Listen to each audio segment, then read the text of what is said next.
Yo, what's up guys? Welcome back to Einstein. At ngayon guys, tuturuan ko naman kayo ng panibagong pag-query ng ibang paraan na pag-query gamit ang insert, update, and delete guys, no? So, doon nga pala mag-take ng examination sa hands-on, sa ICT Specialist Proficiency, hands-on examination sa mga susunod na araw. So, kindly watch my previous videos guys para maging ma-review kayo guys, maging prepare kayo sa darating na examination, no? So,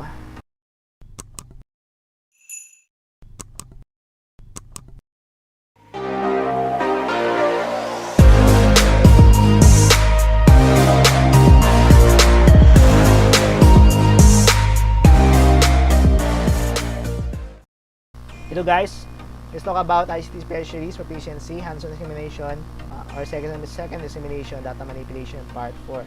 So dito guys, tuturuan ko kayo ng other way for querying, insert, update, and delete guys, no?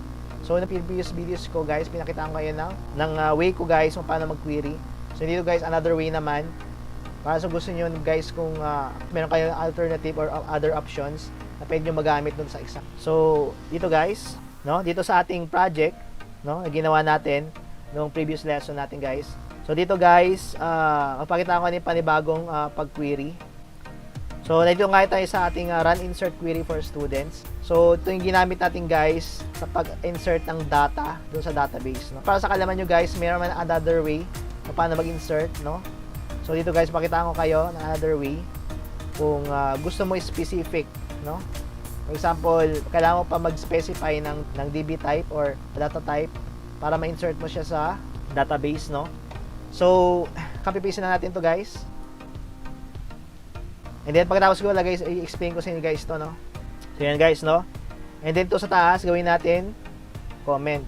Gawin natin siyang comment guys, no? Ayan, comment selection. And then, dito guys, gagawin natin, iibahin natin to guys, pero same pa rin ito. Ang gagawin natin ito, tatanggalin natin tong latang to guys, no? Yan, tatanggalin natin to. So dito guys, ang gagawin natin, ilagay natin for example at FN as full name guys, no? Full name sabihin yan. And then at gender or CG na lang, gen na lang. And then at grade. Yan. And then, so nangyayari, nag-create ka guys ng isang string variable doon sa string guys. So dito mo i-base kung saan mo siyang part ilalagay yung record. So for example, dito guys, ang gagawin natin, ilalagay tayong SQL command dot parameters dot add, no? Dito sa loob nito, ilalagay mo yung ano bang string na ginamit mo. Kukunin natin to guys, no? Kukunin natin ito, and then ilalagay natin sa loob. So at fn, and then comma SQL DB type dot ano ba siya? Ano ba yung full name guys, no? So pinangalan natin siya as varchar kasi ito ay string, and then dot value equals full name. Yan. Then since pare-pares lang naman, gagawin ko na lang, copy-paste ko na lang. Lagay siya dito and dito. Ilan ba siya? 3. So 3 lang naman. Palitan ko to ng gen. And sa baba na naman, palitan ko ng grade. Pwede nyo guys iba-iba yung mga pangalan dito ha. Pwede nyo iba-iba yun as long as dapat nakatapat siya kung saan mo siya mag-i-insert, no? Kung full name mo, full name ka mag-i-insert, so kailangan ito nakatapat sa full name. And same dito sa gen, sa gender, kailangan nakatapat siya dito, no? Sa grade naman, sa grade. Okay? So dito, so palitan lang natin siya ng gender. And then so grade is grade, no? And syempre kailangan palitan mo yung kanyang integer. So magiging ang kanyang data type, so magiging integer, no? Kasi yung grade ay integer, di ba? Sa database. So, mag-play tayo guys, no? I-try natin ito. Itong bagong code na to. And then, explain ko sa inyo guys kung ano yung nangyari. Yan. So, dito guys, hindi tayo mag-login, no? Mag-a-add tayo ng item. So, sabihin ko na Fermin Hernandez, and then kanyang gender is male, and grade niya is 5. So, mag-insert ako guys, no? Student, no? Student data recorded, student data selected. And nalagay natin siya guys, no? Si Fermin Hernandez. And napansin nyo guys, no? Nag-add ako ng mga item, bagong item dito. Nag-try lang akong record kanina bago ako mag-gawa ng tutorials guys. So, nag-try muna ako. And ito yung mga ni-record ko guys, no? Gamit ng bagong paraan ng pag-query. Kanina lang to guys, no? Inad ko lang to. Bagong item. Ito yung inad natin guys na bago, no? Si Fermin Hernandez. So, napansin nyo guys, nakapag-record tayo gamit ang bagong paraan, no? Kaya natin iba naman. For example, Luis Katamura, no? Yan, male siya, and then siya ay grade 11. So, mag-insert tayo, no? Yan, student data recorded. Student data updated. So, yan guys, no? Na-record natin si Luis Katamura. Siya may ID na 11. So, yan guys, no? Another way na pag-insert ng data. So, yung gamit tong paraan na yon, no? Gusto mo specific na pag-add, no? Ng item. So, tayo naman guys. So, dito guys, explain ko sa inyo guys kung ano yung nangyari, no? So, dating gawin sa main form natin. Dito tayo sa insert, no? Yan. So, dating gawin kapag walang laman, yung ating mga bawat text box, isa sa mga text box ay walang laman, sasabihin niya ito. Ngayon, kung may laman, gagawin niya ito guys. Diba? Dating gawin. So, kinonvert natin yung txt grade sa integer. Pinasa natin sa grade na may integer na type. And tinawag natin si SQLingman as siyempre yung ating class. And then may .run insert query for student. So pinasa natin kung naman yung value yung sa txt full name and yung gender and yung grade, no? Na kinonvert natin 'di ba yung grade. Pinasa natin, no? Dito. Pinasa natin dito guys, no? And then syempre, since tinawag niya ito, gagawin niya ito. So, nag-open naman siya ng database and then yung value in-equal mo dito. Yung itong value na to guys, in-equal mo siya dito sa insert query student. So, nangyari. So, dito guys, napansin niyo, tinanggal natin yung mga variables kanina. Pinalitan natin siya ng @fn, @gen, @grade. Yan. Ngayon dito guys, napansin niyo, naglagay ako ng SQL. Pagkatapos na utusan niya si SQL server na mag-perform ng activity. So ito guys, SQL.parameters.add. So ito yung itong fn na to, na ginawa natin parang ginagawa tayo ng variable sa loob ng string. Dito natin i-base, dito mo ipapasa yung information. So meron siyang SQL db type.varchar. So ito yung value, magiging value. So ito yung itong laman nito na tinype natin na dito guys sa taas. So ma-equal siya sa @fn, no? So kailangan specify mo yung kanyang db type or data type niya para may pasa mo siya guys, no? Kailangan same siya, exactly the same, no? Kung ito ay string, kailangan ito ay string din. So kung string siya, kailangan varchar. Yan ay string, no? And sa genders, yan guys, no, varchar din. So yung gender, pinasa mo siya sa @gen, no? And then yung grade naman, pinasa mo siya sa @grade. So kung yung value nito, kung naman siya nakatapat si fn, so yung nilagay mo na full name, then dito na tinype mo sa txt full name, yun ang magiging value ng full name na to. Na may column name na full name, no? And then yung gender, yun ang magiging value ng gender. Kasi tinapat mo si gender sa @gen. So since si @gen ay nakatapat sa gender, so doon siya magre-record, no? Si grade naman, tinapat mo sa @grade. Since si @grade ay nakatapat sa grade, so sabihin doon siya mag-a-add ng item, no? So yun guys, ang bago nating way na pag-query, no? Kailangan medyo long way na pag-query, no? So other ways guys, mga other option mo guys pagdating sa examination. So pwede mo ito magamit guys, no? So, guys, dating gawin, pagkatapos itong tawagin, no? Pagkatapos itong code na to, didiretso dito. So, tatawagin na naman niya So, SQL Ingman, ang ating class na ginawa, at yung method na may run select for student. So, kung may nakalagay doon sa dataset na may pangalan ng data collection, in-equal niya yung table doon sa dataset, in-equal niya as source ng data grid view. Kaya siya lumalabas doon sa data grid view, no? So, yan guys, no? So, next naman is yung punta naman tayo guys sa pag-update naman. Papalitan naman natin to. So, copy-paste na lang. And then, syempre, ito dapat gawin natin comment. I-paste muna natin. Kapag guys, pag nagpag-comment, gagawin siyang comment guys, punta gawin niya lang. I-highlight nyo muna. Gagawin yung comment. And then, punta tayo sa edit. Yan, no?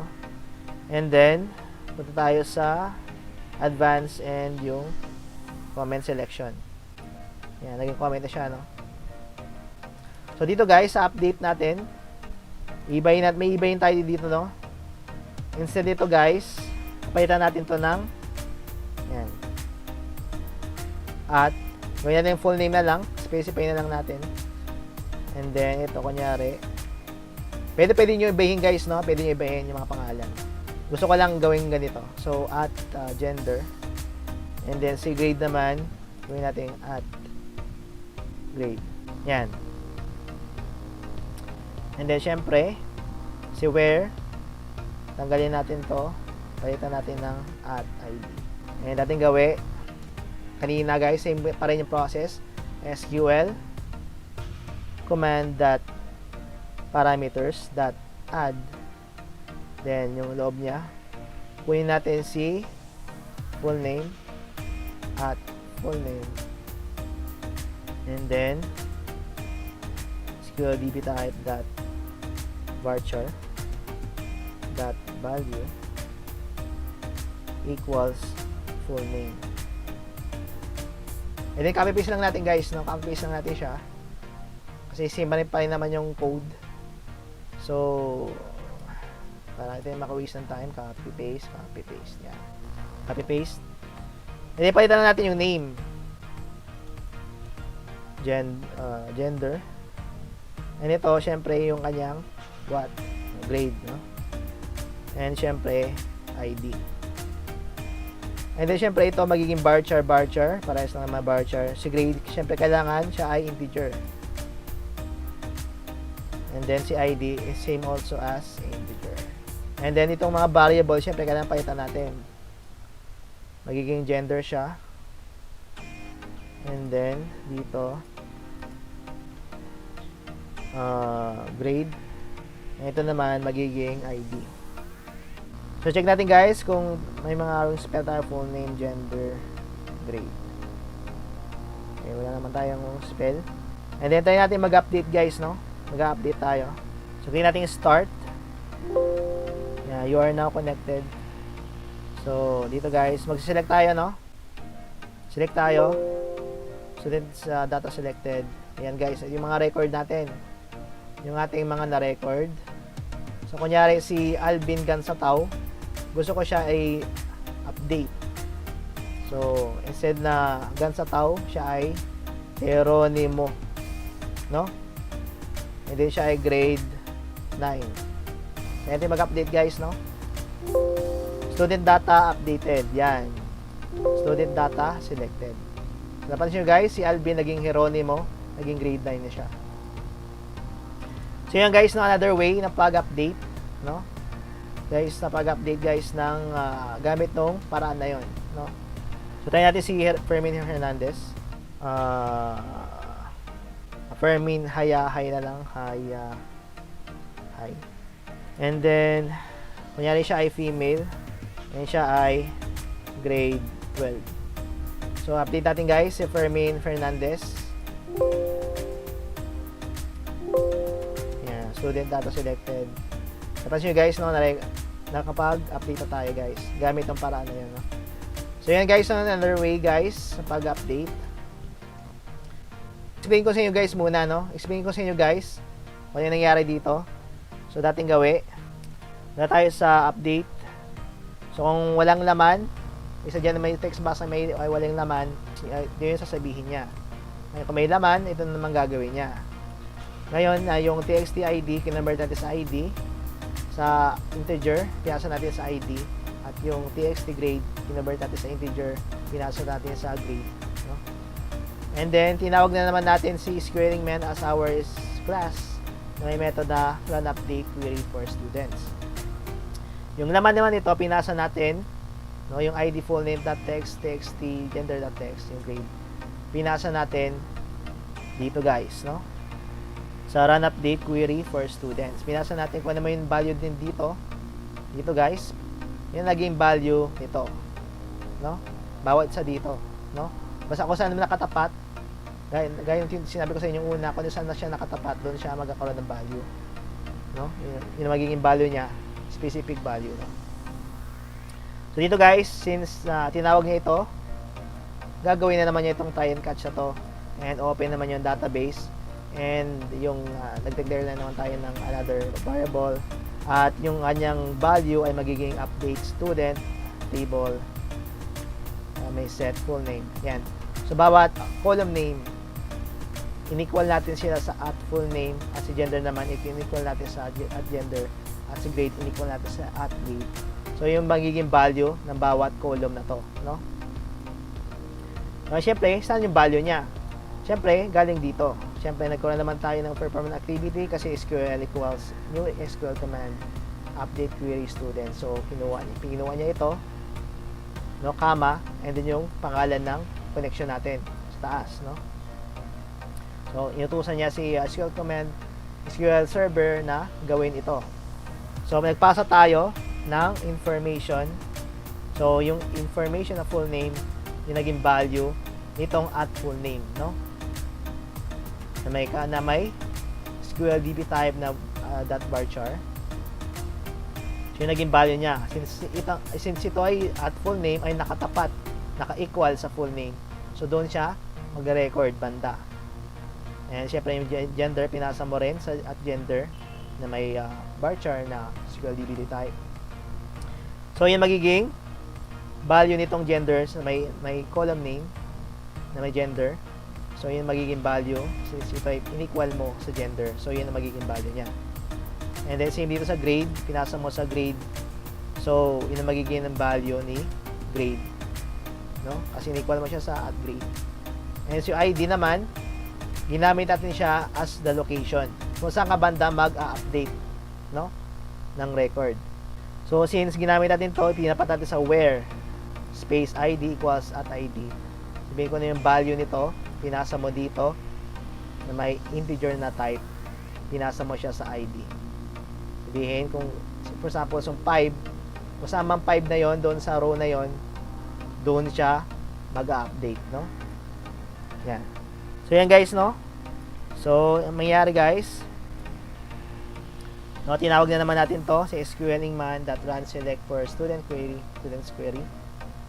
So, tinawag na naman niya. So mangyayari naman, nagkaroon na naman value doon sa dataset, no? Kasi kinuha na naman yung information galing sa dito guys, no? And dito guys, no, pinasa na naman natin, nagkaroon naman ng connection.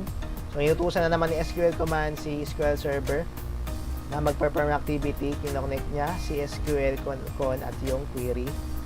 Mag-select ng item doon sa table, and then nagkaroon ng connection si SQL data adapter since dineclare mo si data collection sa dataset, which is the dataset. Nagkaroon ng connection na yung information doon sa SQL server ipasa doon sa dataset. So sabi dito SQL data adapter .fill. So ibig sabihin kung naman yung nakuha ng information since nagkaroon ng connection, ipasa niya, no, lagyan niya yung loob ng dataset, which is the data collection. And then syempre inequal na naman niya yung information na which is the data collection, equal na naman siya magiging source ng data grid view, kaya siya lumalabas doon, no? And then gawin reset text box, gawin lahat ng text box ay gawing blanco. Yan guys, no? So tayo naman natin pumunta sa run delete query naman. So dating gawin, copy paste natin. And then, gawin natin siyang comment. Edit, advance, and comment selection. So dito naman, gagawin natin, hindi lang naman gagawin lang natin guys, no? Papalitan lang natin to ng @id. Hindi lang naman. And then, dito syempre, SQL command dot parameter dot add. Sa loob niya, ilalagay mo yung @id and then comma SQL DB type. Syempre siya ay integer. And then dot value equals ID. Yan. So pag nag-delete tayo guys, try natin guys mag-delete Start natin. You are now connected. And dito guys, mag-select tayo, no? Select. So then data selected. So mag-delete tayo ng item. For example, i-delete natin si Rodel Merano, no? And then click natin delete. Are you sure that you want to delete this item? Yes. Student data deleted. Student data selected. So napansin nyo, nabura na si Rodel Merano. Nawala na siya sa list. And guys, no, another way ng pag-delete sa query, no? Paggamit ng delete query, pagtanggal lang ng information sa database, no? So yun guys, panibagong paraan guys para sa inyo guys pagdating sa examination. So yun guys, no, another way. Kung gusto mo specific guys, ang pag-record, update, and delete, no? So medyo ano to guys, mas informative siya kumpara sa una, and isa rin sa magandang gamitin guys kasi as in specific talaga siya, no? Mas explicit, no? Pag nag-record, update, and delete guys. So dating gawin explain sa inyo guys, no? So nag-delete tayo guys, nag-delete tayo ng item. So kapag walang laman si txt_id.text, ito yung sasabihin niya. Ngayon kung may laman, ito yung gagawin niya. So sinikwan natin kung naman yung lalabas doon sa message box, yes or no. Kung nag-yes ka, no? Kung sigurado ka na gusto mo mag-delete, syempre mag-yes ka. Ito yung gagawin niya. Ngayon, gagawin naman niya ito, papasa naman yung txt_id sa convert integer and papasa niya sa id. And then, yun na, magiging value nitong id na to. Tinawag naman na kasi natin si SQLing man ng ating class that run delete query. So, tinawag na naman natin ito.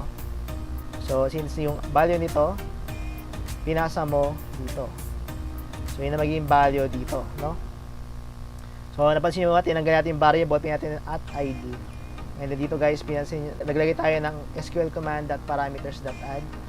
Then kung saan yung ID, string, yun na magiging value kung naman yung binigay mo galing dito sa variable na to.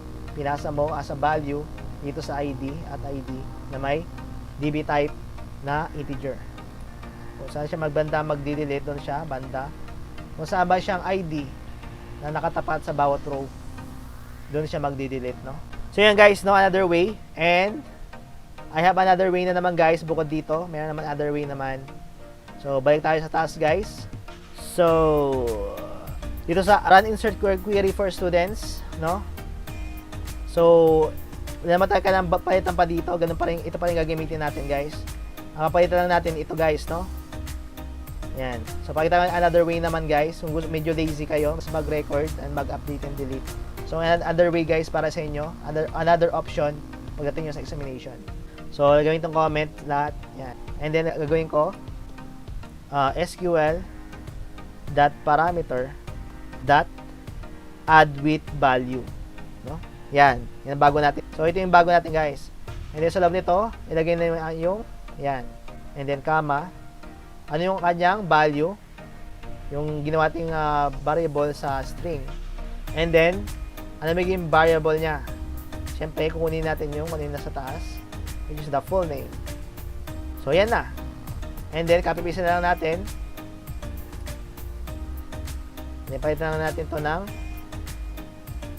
gen and then grade. So, dito guys, hindi mo siya masyadong in-specify yung kanyang data type, no? So, kailangan isiguraduhin mo, no? Kapag gagamit ka nito, kailangan siguraduhin mo na bawat ipapasa mo ay nagma-match doon sa database. Itandaan nyo yan guys, no? So, gender And syempre dito will be grade. Yan guys, no? Yan. Try natin mag-insert guys gamit itong paraan na to. So mag-start tayo. We're now connected. And then mag-add tayo, no, item. For example, B-boy Sampaga. And then sa kanyang gender, well, syempre male. Make na. Sa kanyang grade will be what? Yan, siya ay grade 7. And then try natin mag-insert. Yan, student data recorded. Student data selected. So yan guys, no, nagkaroon na tayo ng B-boy Sampaga. Naging ano siya, ID 12. So meron siyang grade na 7. Yan guys, another way na pag-insert ng data. So explain ko sa inyo guys, no? So dating gawin ito sa ating record, pag-insert. So kung may wala, yun, no? Kung walang laman, isa sa mga text box ay wala, ito yung sasabihin niya. Kung may laman, ito gagawin naman niya ulit. And then, dating gawin, pagpasa siya ng mga, convert siya, ipapasa niya sa variable. And then, tatawagin niya naman itong class na to, na may method na run insert query for students. Ipapasa niya, kung naman yung mga value, papasa niya dito. Tatawagin niya naman kasi ito. And then, gagawin niya naman niya ito. Since tinawag siya, kinuha natin yung mga value galing sa taas sa methods niya. So, nagkaroon tayo ng ganito. Nag-type tayo ng ganito. So, kung yung value doon sa full name na nakalagay sa taas, i-equal natin siya sa fn. At fn, since fn na nakatutok sa full name, nakatapat siya sa full name, sabihin doon siya magre-record. And the same din sa gender, in-equal mo siya sa gen. So, nag-add siya, basically add with value. So, ito yung value magagaling dito. And then, papapasa siya dito sa at gen. And then, yun na magiging record ni gender. Kasi, nakatapat siya sa at gen. And then, si at grade naman, nagkaroon ng value dahil sa grade na variable. So, yun na magiging value ni grade. Kasi, nakatapat si grade sa at grade, no? So, yan guys, no? Another way ng pag-insert. So, punta naman tayo sa update. So, dating gawin, tanggalin na lang natin to. Copy na lang natin, I think. Yan. Copy na natin. Parehas lang naman, guys. Itong pinis ko na code, guys, galing ito sa insert, no? Pero parehas lang naman gagamitin. So, since apat ito, mag-aapat din tayo dito sa baba, no? So, papapay lang natin, guys, ng since nakalagay doon is full name. So, full name lalagay natin. And dito naman, lagay tayo ng gender. Ito naman is grade. And ito ang ID. Yan. E, syempre, palitan natin variable. Siyempre, kung ito ay gender, dapat, syempre, gender din. And then, ito ay grade. And ito ay ID. So, yan guys, no? Ito lang na naman natin. And then, try natin mag-update, guys, no? We're now connected. So, magsiselect tayo, guys. Yan.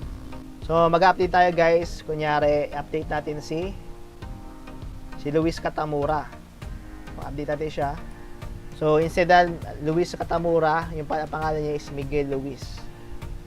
And then, siya ay male siya, no? Male. And then, grade 4. Update natin siya, no? Student data updated. Student data selected. So, yan guys, no? Napalitan siya. Napansin nyo, nagkaroon ng Miguel Luis Katamura. May gender siya na male. And, grade 4 siya. So, yan guys, no? Another way paano mag-update ng data. And then, try naman natin sa pag-delete naman. Pero explain ko muna, siguro. So, dating gawi, dito sa update. So, kung may walang laman, ito yung sabihin niya sa text box kung may walang laman. And then, kung may laman, gagawin niya ito. So, pasa naman tayo ng ID sa ID. And yung txt grade, kinonvert natin sa integer at pinasa natin sa grade na variable na may data type na integer. And then, tinawag na naman natin to. Siyempre, ito naman tinatawag na update query student. Pinasa na naman kung ano mo yung tinype mo. Pinapasa niya dito. No? Kung ano yung value nito, yun ang magiging value nitong mga variable dito sa baba. So, siyempre, gagawin na naman niya ito.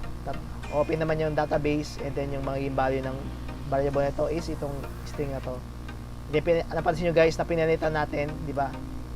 Yung bawat column name. So, mga value na bawat column name. So, dito guys, yung full name, pinasa natin dito sa at full name. So, since naka-equal if at full name sa full name. So, yun na magkaroon ng value. And then, same dito sa gender, pinasa sa at gender. At yun ang magiging values dito sa gender since nakatapat siya at naka-equal sa at gender. And same din dito sa grade, at grade, and then sa ID. As ang at grade, ang grades naka-equal sa at grade, no? So, yun magkakaroon ng value, guys. Pero, syempre, nabibase siya kung saang location. So, since ang where ay nilagay mo ay ID, kung saan, sabihin, kung saan mang ID, kung namang ID number yon, since kasi inequal mo siya, tinapat mo siya dito sa at ID. Yan siya, dito siya mag-base location ng pag-update ng record, no? Doon siya mag-update kung saan siya banda, so, kung naman number yung nilagay mo, yung tinype mo guys, no? So, syempre, dating gagawin na naman niya ito. Papasok niya yung information sa database, dataset, and then papasa niya yung kung naman laman sa dataset, papasa niya sa data grid view. And then, reset naman yung mga text box. So, yun guys, next naman gagawin natin, sa pag-delete naman, naman tayo sa pag-delete, no? So, same din dito guys, gagawin naman natin, pakitan lang natin to. And then, copy-paste na lang. Diba? Mas bilis lang. ID. Pakitan natin to ng ID. Diba? Tapos agad. Ayan. And then, tayo natin mag-delete guys. Ayan. Tingnan natin guys, no? You are now connected. And then, select natin guys. And then, dito guys, na tayo sa, kunyari delete natin si Josepina Alarcon. So, siya yung naka 5 since ang ID niya is 5. So, doon siya magde-delete kasama siya ID. So, try natin na mag-delete guys, no? Click and delete. Are you sure that you want to delete this item? Yes. Student data deleted. Student data selected. So, tanggal na siya guys, no? Sa database. So, try natin mag-delete si B-Boy Sampaga. Delete. Yes. Okay. Yan. Wala na siya guys, no? Nabura na ang record, si B-Boy na wala na sa record. So yun guys, no? Another way paano mag-delete, update, and yan. So, dating kung walang ID dito sa delete guys, no? Kung walang laman, syempre dating kung walang laman ID, yung text box ng ID. Ito sabihin niya, kung may laman, ito gagawin niya. Then, kapag ilalabas na message box, kung pipiliin ka yes or no, kung piliin mo si yes, ito yung gagawin niya. Ngayon kung no, ito yung gagawin niya. Kasi pinili mo si yes, siyempre ito yung gagawin niya. So, nag-convert na naman tayo dito ng txt ID. Convert natin, pinasa natin sa variable na ID. And tinawag na naman niya si SQL.runDelete query for student. And ito naman yung value doon sa ID na ilagay mo. Yun ang magiging value dito. No? So, dito, pinilagay mo siya. Nilagay natin dito si @ID. Sabihin kung ano naman yung inilagay mo dito, yun ang magiging value kung saan nakatapat. Since nakatapat siya sa @ID, sabihin, yung ID na yon, doon tatapat siya sa location kung saan ka magde-delete, no? So, yun guys, so, gamit ang where. So, siyempre para malaman kung saan location ka magpe-perform ng activity. So, gamit ang update. So, ginagamit natin sa where guys, no? Then, pwede natin magamit ito sa ibang part ng pag-query. So, yan guys, no? Yan kung ano yung value doon. Doon siya magde-delete guys. Doon siya magtatanggal ng record. So, guys, ito other ways guys kung paano mag-query. And, hopefully guys, may natutunan kayo ngayong lesson. And sa next lesson natin guys, tuturuan ko naman kayo paano mag-search ng item doon sa database, no? Sabihin pag nagta-type tayo ng letter ng word, so yun ang lalabas doon sa tatagrid view. Paano yun guys, no? Para nag-filter ka guys. So ito yung bago na lesson natin guys sa para sa magte-take ng hands-on examination. Gagawa tayo ng search filter, no? So thank you guys for watching. See you guys in my next videos. God bless.